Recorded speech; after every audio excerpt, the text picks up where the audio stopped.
সদ্গ্রন্থ পাঠ, গীতার ধ্যান। শ্রীমান ডক্টর মহানামব্রত ব্রহ্মচারীর এই পুস্তকের ভূমিকা, গীতা কি বৈরাগ্য বিরোধী? আজকে এই অধ্যায়ের শেষ পর্ব 25 পাঠ করছি। যাহাদের ত্যাগ নাই, শুধু নিরেট ভোগী, গীতা তাহাদিগকেও সুর বলিয়াছেন, তাহাদের সম্পদকে আসরিক সম্পদ বলিয়াছেন। যিনি ত্যাগভূমিতে স্থিত থাকিয়া ভোগের মধ্যে বিচরণ করিবেন, তিনি মহামানব। গীতায় যোগেশ্বর শ্রীকৃষ্ণ পূর্ণ জ্ঞানের প্রতীক, ধনুর্ধর অর্জুন বিরাট কর্মের প্রতীক।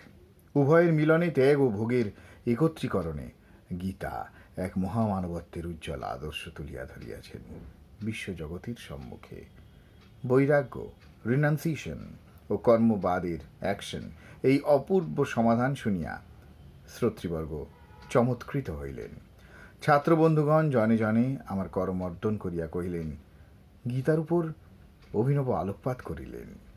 যিনি পূর্বপক্ষ তুলিয়াছিলেন, তিনি আমার হাতখানি তার দুই হাতে চাপিয়া নিজ বুকের কাছে নিয়া কহিলেন, how remarkably you have presented the philosophy of the Gita in synthesizing otherworldly detachment and worldly attachment to us. The Westerners, this is a message unheard of. The book Bhagavad Gita, we simply peruse, you certainly pursue it. কি চমৎকারভাবে গীতার দার্শনিক ভূমিকাটি আপনি স্থাপন করিলেন। ভোগ আর ত্যাগের মধ্যে যে সামঞ্জস্য হয়, ইহা আমাদের কাছে অশ্রুতপূর্ব বার্তা। গীতা গ্রন্থখান আমরা পড়ি মাত্র, আপনারা জীবনে রূপায়িত করেন।